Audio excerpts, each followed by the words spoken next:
L'Observatoire des transitions sociétales au programme de ce débat avec Bruno Defens, bonjour. Bonjour. Bienvenue. Vous êtes avocat au cabinet d'avocats de Gaulle Fleurance. Arnaud von Weyenberg, bienvenue à vous. Vous êtes professeur à HEC Paris.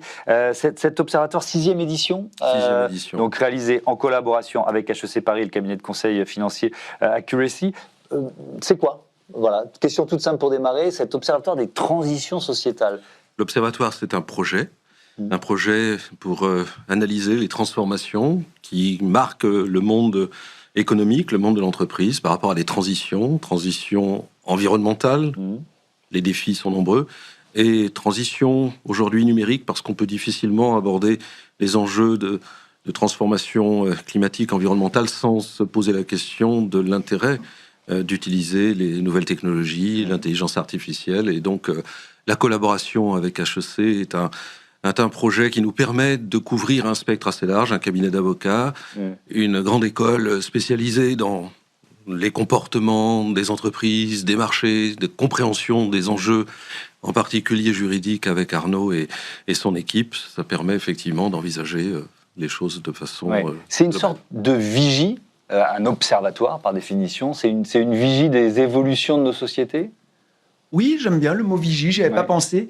Oui, c'est surtout l'idée de lier la recherche à l'approche pratique. C'est ça l'idée d'avoir des chercheurs à HEC Paris qui veulent être en contact avec des praticiens, des avocats, pour qu'ils fassent remonter les problèmes qu'ils rencontrent dans leur dossier et que finalement les recherches trouvent une application pratique, mais également, dans l'autre sens, les applications pratiques viennent nourrir les recherches. En fait, c'est une relation où on a deux gagnants et un flux bilatéral. C'est vraiment ça l'idée. Et donc de faire remonter les questions les plus pointues, les problèmes, et d'y réfléchir ensemble pour essayer de trouver des solutions pour construire une société meilleure. Avec, dans cet observatoire, le rassemblement de plusieurs idées, recul des réglementations RSE et du contentieux climatique, développement de l'IA générative et son impact à la fois économique, social, juridique. Alors déjà, je peux le comprendre, et je veux bien que vous m'expliquiez pourquoi vous avez... concentré dans l'Observatoire ces problématiques. L'Observatoire s'inscrit dans une dynamique. Sixième édition, nous avons du recul aujourd'hui par rapport à un certain nombre de dispositifs qui se sont mis en place récemment au niveau européen, d'une RSE volontaire à quelque chose de beaucoup plus encadré, beaucoup plus réglementaire, devoir de vigilance, reporting non financier. Et donc, inéluctablement, on s'interroge sur l'efficacité des dispositifs. Et on se rend compte que peut-être un certain nombre de promesses ne sont pas toujours suivies d'effets. On se rend compte que le nombre d'actions n'est pas tout à fait celui qu'on pouvait attendre. Il y a moins de contentieux. Il y a moins de contentieux que ce qu'on pouvait l'imaginer.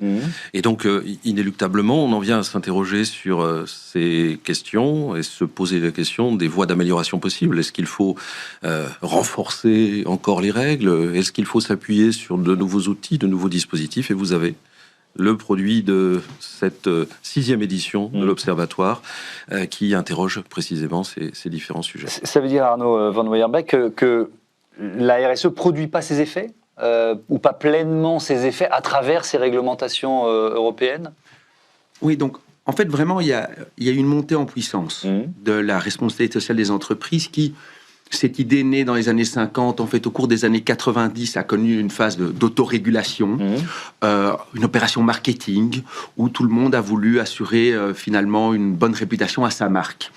Mais c'était finalement dépourvu d'effets juridiques, c'était vraiment de l'autorégulation. On occupait le terrain justement pour que le législateur ne désire pas intervenir. Et ensuite, à partir des années 2000, vous avez une judiciarisation, essentiellement aux États-Unis, où certains citoyens ont attaqué des grandes sociétés sur base de publicité mensongère. Et là, après quelques victoires, comme la fameuse affaire Nike contre Monsieur Kasky contre Nike plutôt, les conseils d'administration des entreprises se sont rendus compte que il fallait prendre la RSE au sérieux, qu'en fait, ça pouvait produire des effets juridiques. Et depuis 2008-2010, vous avez vraiment une montée en puissance de la réglementation, donc une juridicisation, qui fait que beaucoup d'États membres de l'Union européenne et l'Union européenne ont pris des réglementations sur le reporting extra-financier, sur les devoirs de vigilance. Je ne vous fais pas une cartographie de tout, ça prendrait beaucoup trop de temps.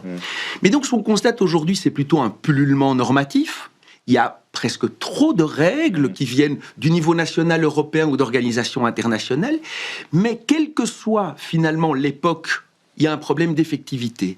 Elles ne sont pas suffisamment mises en œuvre, ou en tout cas, lorsqu'elles sont mises en œuvre, elles ne sont pas suffisamment expliquer au public qu'elles sont mises en œuvre. Parfois, c'est de la réelle mauvaise volonté, parfois, c'est juste un problème d'information. Et donc, aujourd'hui, on a un problème. Donc, elles sont sous-utilisées, c'est ce que je comprends. Elles sont sous-utilisées, ou alors elles sont mal utilisées, ou elles ne sont pas suffisamment efficaces. Et donc, ça crée, et c'est là où je veux en venir, un problème de suspicion. C'est-à-dire qu'aujourd'hui, j'ai l'impression que lorsqu'on parle RSE, il y a comme une sorte de présomption que c'est du greenwashing, que c'est un effet d'annonce. Ce qui est parfois vrai, mais ça ne l'est pas toujours. Et donc, je crois qu'il y a un gros travail à faire sur comment mieux communiquer autour de la RSE quant à sa dimension d'efficacité, les résultats obtenus, plus que finalement des textes qui sont annoncés. J'ajouterais que pour prolonger la remarque d'Arnaud sur le pullulement, c'est que quand il y a du pullulement, on a le choix, finalement, de l'instrument qu'on va utiliser.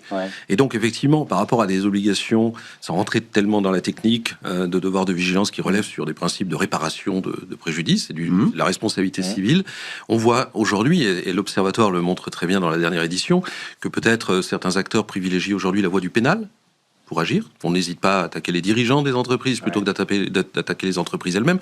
On se rend compte que le greenwashing, c'est-à-dire chercher à sanctionner le mensonge plutôt que de réparer le préjudice, ça marche probablement mieux, c'est plus efficace, c'est plus craint par les entreprises par rapport à leur réputation. Et donc, effectivement, ça crée une forme de comportement stratégique et en même temps de l'incertitude. Parce que dans le même temps, il faut quand même le dire, l'Europe, par rapport à l'évolution géopolitique mondiale, l'Europe, l'année dernière, a ralenti aussi sa marche avec un pack omnibus qui a conduit à ralentir nettement les dossiers. Donc, en arrière sur les ambitions, notamment bilan sur la CSRD, le bilan extraordinaire. Exactement. Donc, pullulement et stratégie cumulée, ça nous donne effectivement une situation qui n'est pas si simple que ça. Mais c'est étonnant, l'Union européenne, qui s'est toujours présentée comme le bon élève de la classe environnementale RSE, qui a été en avance déjà en 2014 des directives sur les reportings extra-financiers, qui là, avec la commission von der Leyen 2, rétropédale en quelque sorte. Oui, mais c'est le résultat des élections. Pardon de nous interrompre, mais on a voté aux élections européennes pour des listes moins vertes et qui portaient moins ces enjeux. Il y a clairement ça. Vous avez également des rapports qui ont été très suivis, comme le rapport Draghi sur la compétitivité, une prise de conscience que l'Europe doit être plus compétitive. Et c'est là, je pense, que l'équation est mauvaise, de dire plus de compétitivité, c'est moins de RSE. Et là, c'est évidemment une équation avec laquelle politique, et comme vous le dites, là, on a voté pour un Parlement qui était assez d'accord avec cette équation. Je pense qu'il se trompe. Effectivement, vous parliez de greenwashing. Je vais juste pour boucler cette première partie du débat, aucun problème. Donner quelques chiffres quand même sur l'action de la DGCCRF, la lutte contre la répression des fraudes. Plus de 3000 contrôles entre 2023 et 2024 sur des entreprises, plus de 400 injonctions de mise en conformité, 70 amendes administratives, plus de 500 avertissements. Il y a un travail qui est quand même fait de lutte contre le greenwashing. Alors exactement, ça c'est la partie, mais je suis très sensible aux chiffres que vous donnez côté DGCCRF, parce qu'il y a plus de contrôles, effectivement, c'est un constat, et plus de sanctions. Et donc, quelque part, si on mesure l'échelle de l'efficacité des dispositifs, je reviens à ce que je vous disais, on a plutôt tendance à privilégier la voie de la sanction des effets d'annonce, du mensonge, pour le dire très simplement, plutôt que d'aller chercher d'autres mécanismes beaucoup plus lourds, beaucoup plus... Prenez l'affaire Total Ouganda. 6 ans entre l'engagement de l'action et les plaidoiries qui sont intervenues les 19 et 20 février dernier à la Cour d'appel. Donc, quelque part, vous vous rendez compte, effectivement, que ce levier-là, il est difficile à manœuvrer, alors que le contrôle, la sanction de la DGCCRF, reconnaissez que ça va quand même beaucoup plus vite. Et donc, en termes d'efficacité, c'est pas si mal que ça. Effectivement. Avec dans cet observatoire, il nous reste 3 minutes, c'est passé vite, un zoom sur l'intelligence artificielle. Quel rôle cette IA générative peut jouer justement dans le renforcement de la mise en œuvre de ces obligations RSE ? Mais là, vraiment, je pense que l'intelligence artificielle, et j'ai envie de dire les nouvelles technologies, pour être un petit peu plus large, j'intègre la blockchain, par exemple, ou ce genre de dispositifs-là, permettent réellement d'améliorer l'efficacité des dispositifs RSE. Je vous donne quelques exemples pour ne pas rester trop théorique. Vous avez une expérience pilote qui date déjà de 2016. C'est un accord entre IBM et Walmart, la chaîne de distribution de supermarchés américaine, qui, en 2016, vont pour les légumes, les salades et la viande de porc, prévoir une blockchain qui permet au consommateur de connaître, lorsqu'il achète en supermarché, en scannant le QR code, l'endroit où la salade a été récoltée, où est-ce qu'elle a été empaquetée, qui l'a transportée, combien de jours de transit, et donc d'avoir une vue sur l'ensemble de la chaîne de valeur, et donc de voir si les engagements RSE pour un produit frais, un produit bio, ont finalement bel et bien été respectés. Voilà comment, simplement, renforcer l'efficacité de promesses RSE.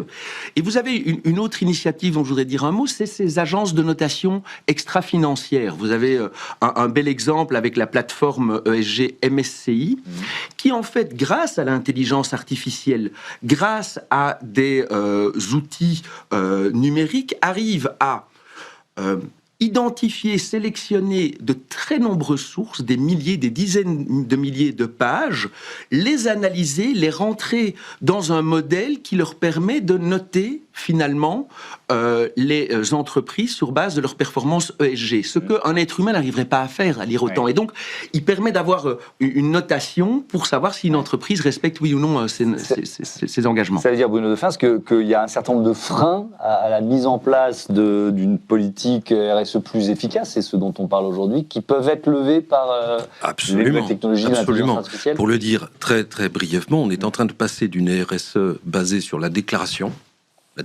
des entreprises, on parlait de volontariat tout à l'heure, à une RSE basée sur la donnée et la vérification de la qualité de la donnée. Donc effectivement, on est en mesure aujourd'hui de lever un certain nombre de freins qui sont les coûts de surveillance. Vous imaginez bien les exemples que vient de nous donner Arnaud, mais imaginez la déforestation, les cultures de soja dans l'agroalimentaire. Bon, aujourd'hui, on va croiser l'imagerie satellite avec des bases avec des algorithmes puissants qui vont nous permettre effectivement, dans un contexte où les chaînes de valeur sont d'une complexité extrême, avec parfois des centaines, voire des milliers de fournisseurs dans l'industrie agroalimentaire, dans l'électronique, dans le textile. Vous imaginez bien la difficulté de la tâche. Vous comprenez, là je suis en train de parler d'économie, à quel point le potentiel de l'IA pour traiter ces masses de données, pour les collecter, nous offre des possibilités. Alors bien évidemment, c'est en cours, c'est pas si simple que ça à déployer parce qu'on a des contraintes légales. Là aussi, il y a quand même des règles à respecter pour pouvoir déployer ces outils-là.